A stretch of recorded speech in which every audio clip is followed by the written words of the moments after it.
आज के इस वीडियो में हम वैदिक सभ्यता से 25 क्वेश्चंस करेंगे और इसके साथ ही हमारा वैदिक सभ्यता का 100 एमसीक्यू क्वेश्चंस कंप्लीट हो जाएगा।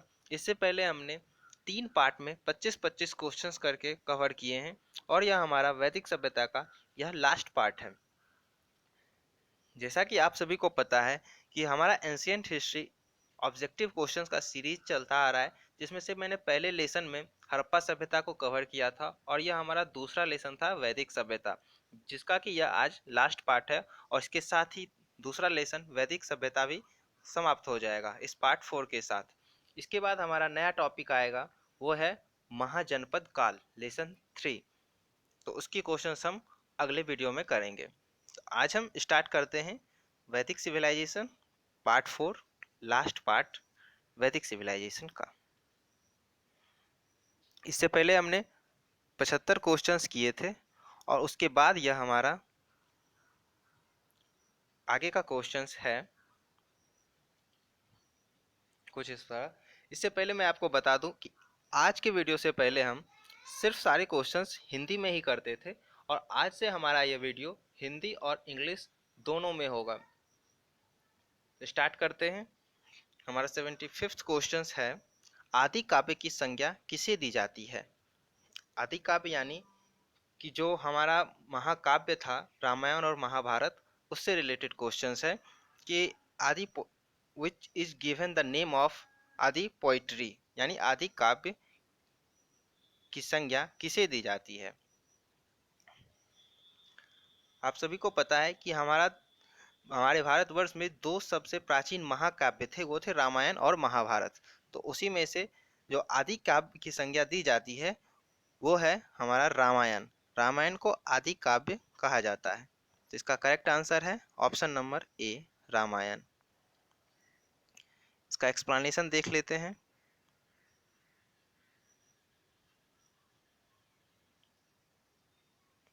रामायण कवि वाल्मीकि द्वारा लिखा गया संस्कृत का एक अनुपम महाकाव्य है। इसके 24,000 श्लोक हिंदू स्मृति का वह अंग है जिसके माध्यम से रघुवंश के राजा राम की गाथा कही गई है। रामायण के 7 अध्याय हैं जो कांड के नाम से जाने जाते हैं। अग्निदेव कहते हैं, वशिष्ठ जी देवर्षि नारद से यह कथा सुनकर महर्षि वाल्मीकि ने विस्तार पूर्वक रामायण नामक महाकाव्य की रचना की। जो कोई भी इस प्रसंग को सुनता है वह स्वर्ग लोक को जाता है, ऐसा कहना है इस महाकाव्य में। तो हमारा नेक्स्ट क्वेश्चन है, इसी से रिलेटेड कुछ और भी फैक्ट्स हैं जो मैं आपको बता दूं कि रामायण में, जैसे कि हमने देखा था अभी, कि 24,000 श्लोक वर्तमान में हैं, लेकिन इसके शुरू में मात्र इसमें 6,000 श्लोक ही थे और इसकी रचना महर्षि वाल्मीकि द्वारा 5वीं शताब्दी में की गई थी। और इसे रामायण को चतुर्विंशति सहस्त्र संहिता भी कहा जाता है क्योंकि इसमें 24,000 श्लोक हैं। हमारा इसके आगे का नेक्स्ट क्वेश्चन है कि प्राचीनतम पुराण कौन सा है? हमने इससे पहले वीडियो में देखा था कि हमारे ग्रंथ में, वैदिक ग्रंथ में कुल 18 पुराण हैं, जिसमें से क्वेश्चन है कि सबसे प्राचीनतम पुराण कौन है? द ओल्डेस्ट पुराण इज, या फिर द ओल्डेस्ट इज यानी कि इसमें से सबसे पुराना कौन है? मत्स्य पुराण, भागवत पुराण, विष्णु पुराण और वायु पुराण।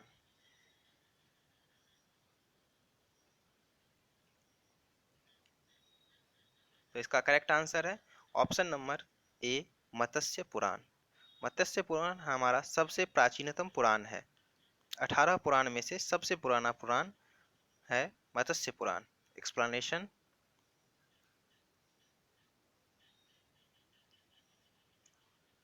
मत्स्य पुराण में भगवान श्री हरि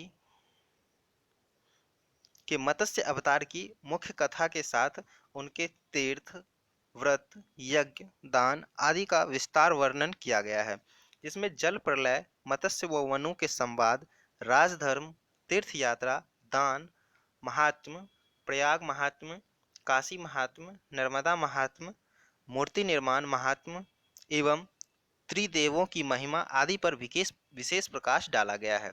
14,000 श्लोक वाला यह पुराण भी एक प्राचीन ग्रंथ है। तो इसमें से हमें देख रहा था कि मत्स्य पुराण को सबसे पुराना पुराण बताया गया है और इसमें 14,000 श्लोक हैं और यह पुराण सबसे प्राचीन ग्रंथ भी है। इसके साथ ही हमारा नेक्स्ट क्वेश्चन से आगे कि ऋग्वेद में सबसे पवित्र नदी किसे माना गया है।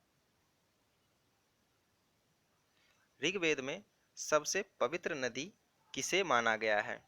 Which is consider the most sacred river in Rigveda. Option है Sindhu river, Saraswati river, Parushni river और सतुद्री रिवर।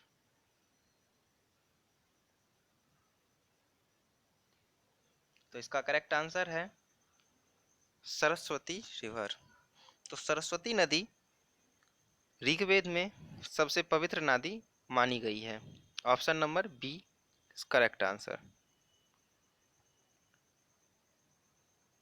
इसका एक्सप्लेनेशन देखते हैं।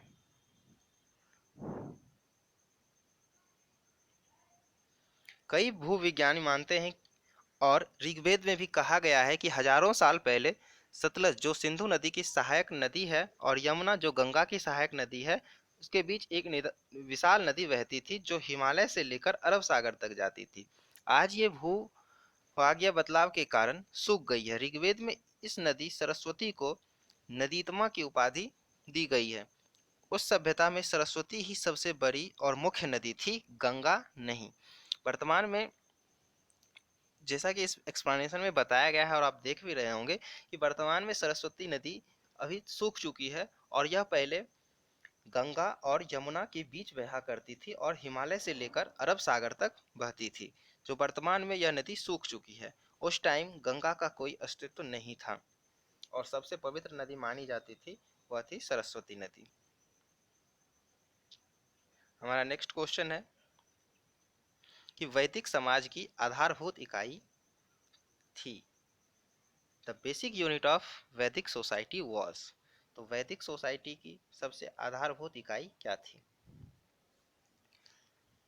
ऑप्शन है कुल या कुटुंब, ग्राम, विश और जन। कुल या कुटुंब का मतलब है कि फैमिली, विलेज, विश। यहाँ पे गलत हो चुका है, यहाँ पे होगा विश्व की बात कर रहा है और फिर पीपुल है, जन की बात कर रहा है। तो इसका आंसर बताना है कि वैदिक समाज की आधारभूत इकाई क्या थी।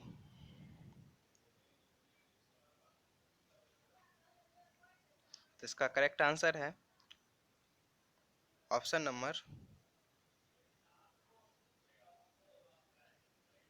ए, कुल या कुटुंब, यानी कि फैमिली उस टाइम की बेसिक यूनिट थी वैदिक सोसाइटी की।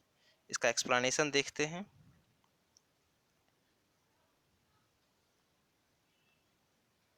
प्रशासन की सबसे छोटी इकाई थी कुल।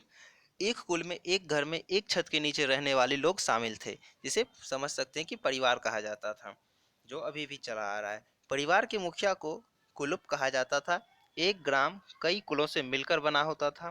ग्रामों का संगठन विश कहलाता था और विशों का संगठन जन। कई जन मिलकर राष्ट्र बनाते थे और ग्राम के मुखिया को ग्रामीणी या विश का प्रधान विशपति कहलाता था। तो उस टाइम जो सबसे बेसिक यूनिट थी वैदिक सिविलाइजेशन की वो थी हमारा फैमिली, यानी कुल या कुटुंब जिसे हम बोलते हैं। जो एक ही परिवार एक ही छत के नीचे जितने भी सदस्य रहते थे उन्हें ही कहा जाता था कुल।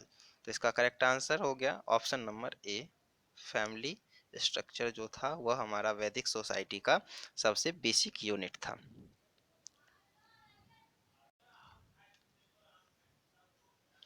ऋग्वैदिक काल में उस सबसे प्रधान देवता की पहचान करें जिसकी स्तुति में 250 सूक्तों की रचना की गई थी। हमारा क्वेश्चन है कि identify the most important gods in the Rigved period in whose praise 250 suktas were composed.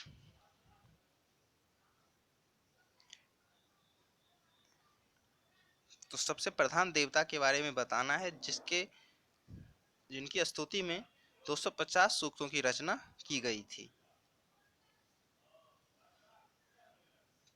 तो इसका करेक्ट आंसर है ऑप्शन नंबर ए, इंद्र। तो भगवान इंद्र के लिए 250 सूक्तों की रचना की गई थी और यह वैदिक सभ्यता में सबसे प्रधान देवता थे। एक्सप्लेनेशन।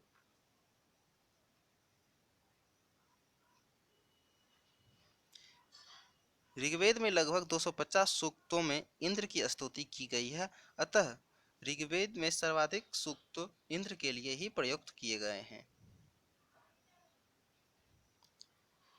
नेक्स्ट क्वेश्चन है क्वेश्चन नंबर 80।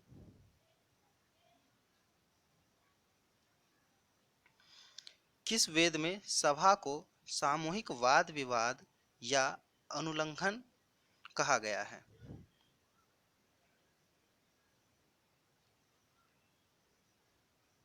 किस वेद में सभा को सामूहिक वाद विवाद या अनुउल्लंघन कहा गया है? In which Vedas the assembly is called collective debate or violation? Rigveda, Yajurveda, Samaveda और अथर्ववेद।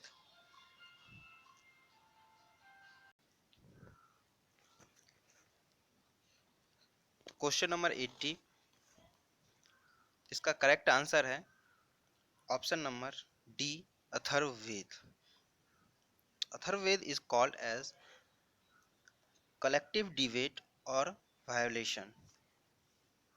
अथर्ववेद को ही कहा गया है कि सामूहिक वाद विवाद या अनुउल्लंघन का वेद। एक्सप्लेनेशन।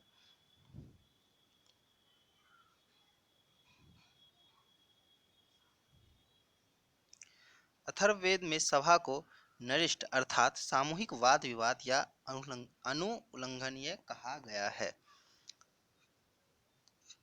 तो सामूहिक वाद विवाद का जो वेद है वो है हमारा अथर्ववेद, क्योंकि इसमें जादू टोना साप। नेक्स्ट क्वेश्चन है क्वेश्चन नंबर 81। किस रचना में नारी को सुरा और पांसा के साथ 3 प्रमुख बुराइयों में शामिल किया गया है? किस रचना में नारी को सुरा और पांसा के साथ 3 प्रमुख बुराइयों में शामिल किया गया है? ऑप्शन ए है मैत्रेयनी संहिता, जावाल उपनिषद, शतपथ ब्राह्मण और छंदोग्य उपनिषद। मैं इंग्लिश में रिपीट कर दे रहा हूँ। इन विच composition woman is included in 3 major evils along with sura and pansa? In which composition woman is included in 3 major evils along with sura and pansa? महिलाओं को किन 3 प्रमुख बुराइयों में शामिल किया गया है और सुरा और पांसा के साथ?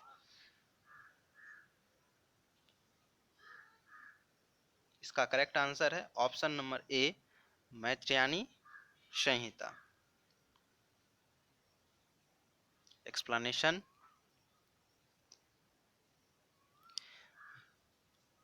मैत्रेयनी संहिता में स्त्री की तुलना मदिरा, विष, पासे से की गई है। इस वजह से महिलाओं को इस 3 प्रमुख बुराइयों में शामिल किया गया है, वह है मदिरा, विष और पासा। नेक्स्ट क्वेश्चन,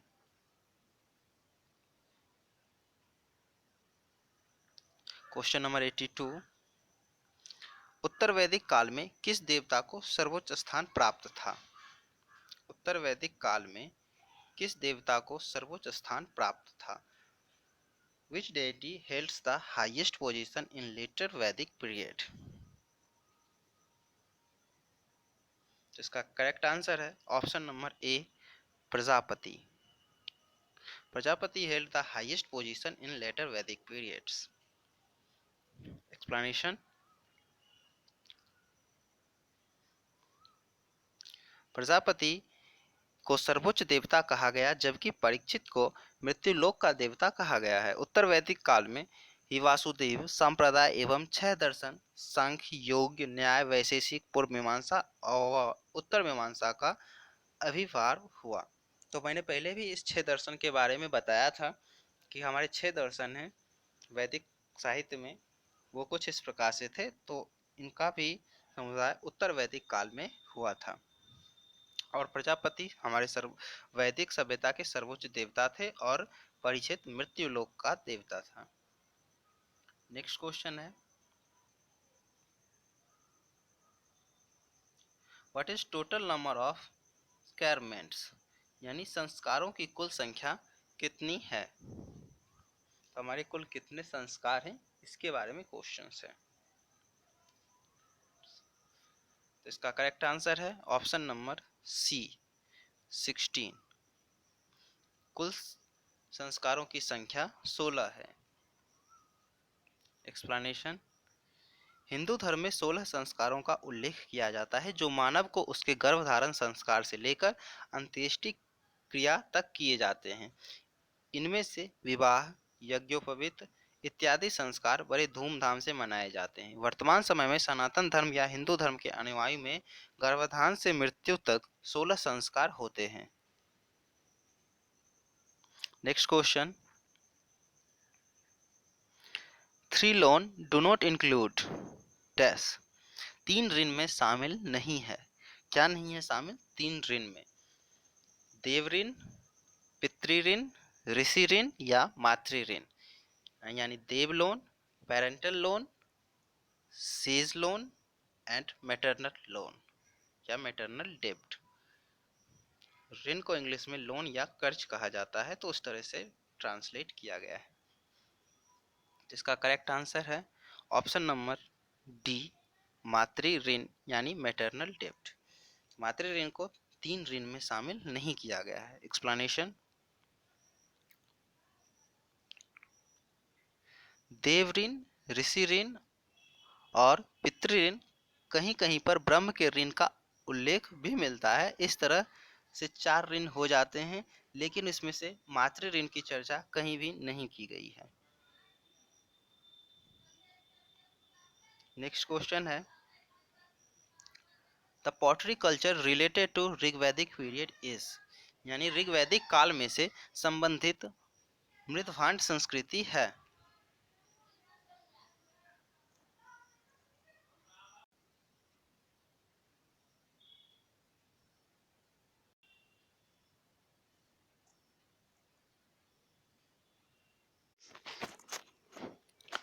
इसका इसका करेक्ट आंसर है ऑप्शन नंबर ए और चैरनी पॉटरी, यानी गिरुवर्णी मृदभांड।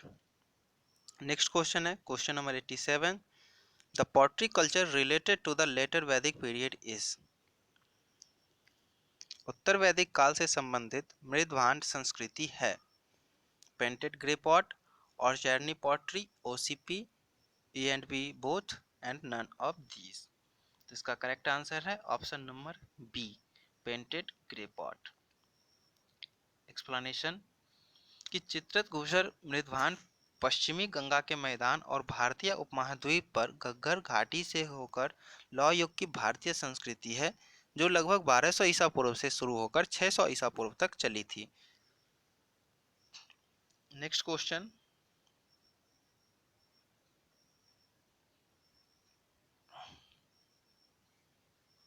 Sorry what happened. Next question है, हरियाणा प्रांत में चित्रित घूसर मृदभांड स्थल किस स्थान पर हाल में किए गए उत्खनन से प्रकाश में आया है। The painted grey pottery site in Haryana provinces has come to light from recent excavation at which place, यानी कि हरियाणा की किस जगह से उत्खनन में एग्जावेशन में एक ऐसी साइट मिली है जहां पे ग्रे पॉटरी के परिमाण मिले हैं। इसका करेक्ट आंसर है option number B, Bhagalpur, sorry Bhagwanpur.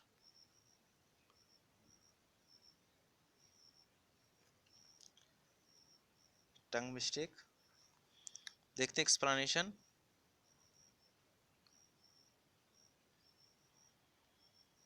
Bhagwanpur जिसे भागपुरा के नाम से जाना जाता है, कुरुक्षेत्र जिले के हरियाणा का एक गांव है। यह एक पुरातात्विक स्थल है जो हकरा घग्गर चैनल के किनारे स्थित है,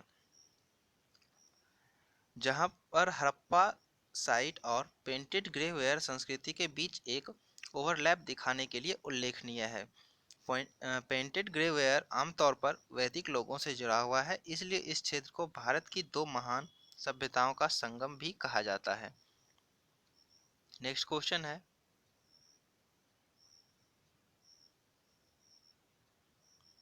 क्वेश्चन नंबर 89, प्राचीनतम विवाह संस्कार का वर्णन करने वाला विवाह सूक्त किसमें पाया जाता है?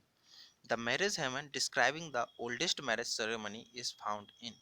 जो प्राचीनतम विवाह था उसके जो कुछ संस्कार थे तो उसके बारे में किस वेद में बताया गया है, ये क्वेश्चन है। तो इसका करेक्ट आंसर है ऑप्शन नंबर ए, ऋग्वेदा। एक्सप्लेनेशन, विवाह सूक्त ऋग्वेद संहिता के दसम मंडल के 50वें सूक्त को विवाह सूक्त नाम से जाना जाता है। अथर्ववेद में भी विवाह के दो सूक्त हैं। इस सूक्त में सूर्य की पुत्री सूर्या तथा सोम के विवाह का वर्णन है। तो ऋग्वेद में ही प्राचीन विवाह के बारे में बताया गया है। नेक्स्ट क्वेश्चन, निम्नलिखित में कौन मूलतः जल या समुद्र का देवता था?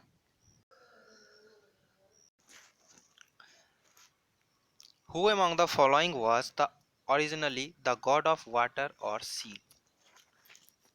जल या समुद्र का प्रमुख देवता वरुण था, जिसका करेक्ट आंसर है ऑप्शन नंबर सी, वरुण।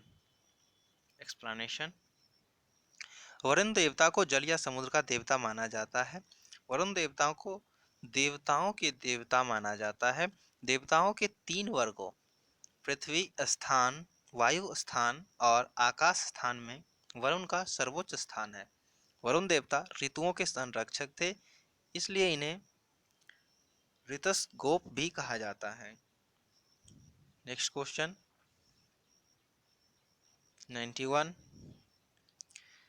तीन क्रमों पदों में तीन लोगों को माप लेने के कारण किसे उपक्रम कहा गया है? Due to the measurement of all the three people in three sequences which one is called undertaking. तो जैसा कि एक कहानी हम लोगों ने पहले भी कभी सुना होगा जरूर कि एक बार कभी भगवान विष्णु भेष बदलकर ब्राह्मण के रूप में एक राजा के पास जाते हैं और दीक्षा में वह मात्र 3 कदम जमीन मांगते हैं, जिससे कि राजा हंसने लगता है और बोलता है कि बस इतनी सी बात, ले लो तुम अपने कदम से 3 कदम जमीन, मैं तो तुम्हें पूरा राज्य दे सकता हूँ। तो इसी वजह से फिर भगवान ने अपना विशाल रूप दिखाया और 3 कदम में पूरे 3 लोगों को माप लिया था। तो इसका एक्सप्लेनेशन है कि वैदिक समय से ही विष्णु संपूर्ण विश्व की सर्वोच्च शक्ति तथा नियंता के रूप में मान्य रहे हैं। ऋग्वेद एवं अन्य वेदों में भी अनेकों सूक्त विष्णु को समर्पित है, जिसको विष्णु सूक्त भी कहा गया है। ऋग्वेद में सर्वप्रथम विष्णु रूप से मंडल 1 के सूक्त 22 में वर्णन आया है, जिसमें विष्णु के वामन अवतार के 3 पग से 3 लोक मापने के वर्णन है, जिसके कारण इन्हें उपक्रम कहा गया है।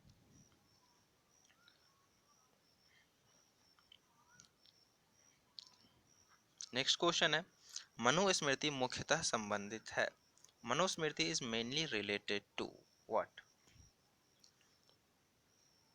इसका करेक्ट आंसर है option number A, social order, यानी समाज व्यवस्था से। मनुस्मृति समाज व्यवस्था से संबंधित है। मनुस्मृति हिंदू धर्म का एक प्राचीन धर्मशास्त्र है। इसे मानव धर्मशास्त्र, मनु संहिता आदि नामों से जाना जाता है। यह उपदेश के रूप में है जो मनु द्वारा ऋषियों को दिया गया। इसके बाद के धर्म ग्रंथ ने मनुस्मृति को एक संदर्भ के रूप में स्वीकारते हुए इसका अनुसरण किया था। नेक्स्ट क्वेश्चन, अवेस्ता और ऋग्वेद में समानता है, तो अवेस्ता किस क्षेत्र से संबंधित है? There is similarity between Avesta and Rigvedas, तो Avesta is related to which field? जैसा कि वैदिक सभ्यता में ऋग्वेद प्रमुख ग्रंथ था, प्रमुख वेद था, उसी तरीके से अवेस्ता भी प्रमुख वेद है। उसके बीच समानता है, तो वह किस क्षेत्र से बिलोंग करता है यह बताना है। तो इसका करेक्ट आंसर है option number B, Iran. Explanation.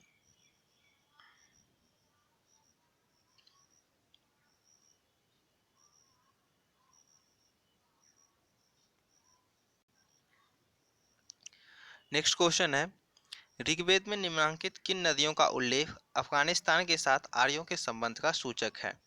Which of the following river are mentioned in Rigveda indicating the relation of Aryans with Afghanistan? इसका करेक्ट आंसर है कुंभा एंड क्रम। कुंभा एंड क्रम ये अफगानिस्तान के साथ आर्यंस के रिलेशंस को बताते थे। नेक्स्ट क्वेश्चन है, आर्यों के आर्टिक होम सिद्धांत का पक्ष किसने लिया? Who supported the Aryans Arctic home theory? तो इसका करेक्ट आंसर है ऑप्शन नंबर सी, बीजी तिलक यानी बाल गंगा तिलक।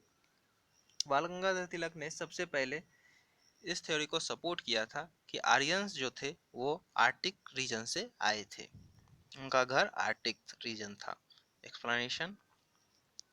बाल गंगाधर तिलक ने खगोलीय गणनाओं के आधार पर आर्यों का आगमन आर्टिक क्षेत्र के होने से बताया था। नेक्स्ट क्वेश्चन, पूर्व वैदिक आर्यों का धर्म प्रमुखतः था। द रिलीजन ऑफ प्री वैदिक आर्यंस वॉज मेनली। जो आर्यंस थे उनका मुख्य धर्म क्या था ये बताना है। ऑप्शन है डिवोशन, आइडल वर्शिप और यज्ञ, नेचर वर्शिप एंड यज्ञ, नेचर वर्शिप एंड डिवोशन, भक्ति, मूर्ति पूजा या यज्ञ, प्रकृति पूजा और यज्ञ, प्राकृतिक पूजा और भक्ति। तो इसका करेक्ट आंसर है option number C, nature worship and yajna. तो वो प्रकृति पूजा और यज्ञ में विश्वास रखते थे आर्यंस, तो ये उनका मुख्य धर्म था। पूर्व वैदिक आर्यों का धर्म प्रमुखतः प्रकृति पूजा और यज्ञ था। आर्यों का धार्मिक जीवन अधिक विशद तथा जटिल था। यहाँ प्रारंभ में हमें बहुदेववाद के दर्शन मिलते हैं। आर्यों का प्रधान देवता प्राकृतिक शक्तियों के प्रतिनिधि थे। नेक्स्ट क्वेश्चन, निम्नलिखित में भारतीय परमाणुवाद का जनक किसे कहा जाता है?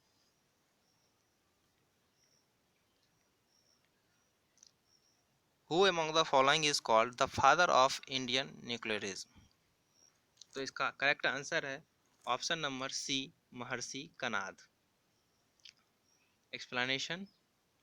कनाद एक ऋषि थे। स्वतंत्र वैदिक विज्ञानवादी दर्शन प्रकार के आत्म दर्शन के विचारों का सबसे पहले महर्षि कनाद ने सूत्र रूप में लिखा। किसी का कहना है कि कण अर्थात परमाणु तत्व का सूक्ष्म विचार इन्होंने किया, इसलिए इन्हें कनाद कहते हैं। और किसी का मत है कि भरत ये दिन भर समाधि में रहते थे और रात्रि को कणों का संग्रह करते थे, इसलिए इन्हें कनाद कहा जाता है। और जो परमाणु की बात है, परमाणु कण की बात है, इसके बारे में इसका जनक महर्षि कनाद को माना जाता है।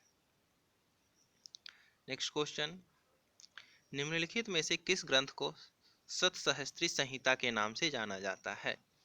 Which of the following text is also known as सतसहस्त्री Samhita? तो इसका करेक्ट आंसर है ऑप्शन नंबर ए, महाभारत।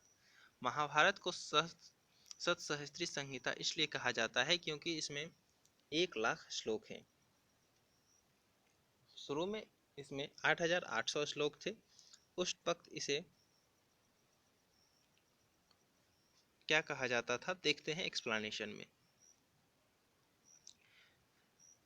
जय संहिता कहा जाता था। बाद में इसके श्लोकों की संख्या 24,000 होने पर इसे भरत कहा जाने लगा। और उसके बाद जब इसमें 1,00,000 श्लोक हो गए तो इसे सतसहस्त्री संहिता या फिर महाभारत कहा जाने लगा। नेक्स्ट क्वेश्चन है, और हमारा वैदिक सभ्यता का आखिरी क्वेश्चन है, ऋग्वेद की मूल लिपि क्या थी? What was the original script of Rigvedas? इसका करेक्ट आंसर है ऑप्शन नंबर डी, ब्राह्मी। इसके साथ ही हमारा ऋग्वेद वैदिक सभ्यता से 100 क्वेश्चन कंप्लीट होते हैं। इससे पहले हमने हड़प्पा सभ्यता का पूरा क्वेश्चंस किया था और उसके बाद हमने वैदिक सभ्यता का भी सारे इंपॉर्टेंट क्वेश्चंस कर लिए हैं। इसके बाद हमारा जो नेक्स्ट टॉपिक शुरू होगा वो है महाजनपद काल, जिसके कि सारे इंपॉर्टेंट क्वेश्चंस हम वीडियो बाय वीडियो करेंगे और हर पार्ट में हम सिर्फ 25 क्वेश्चंस ही करेंगे। तो इसे 25 क्वेश्चन को ध्यान से समझना है। और आप अगर हमारा पीछे का वीडियो देखना चाहते हैं हड़प्पा सभ्यता और वैदिक सभ्यता का, तो आप प्लेलिस्ट में जाके चेक कर सकते हैं। हमने प्लेलिस्ट बना रखा है हिस्ट्री ऑब्जेक्टिव सीरीज करके, तो वहाँ से आप सारी क्वेश्चंस देख सकते हैं। और एंशियंट हिस्ट्री का हमने एक प्लेलिस्ट बना रखा है जिसमें कि लूसेंट को कवर किया गया है, तो वहाँ से आप प्लेलिस्ट में चेक कर सकते हैं। मिलते हैं नेक्स्ट वीडियो में महाजनपद काल।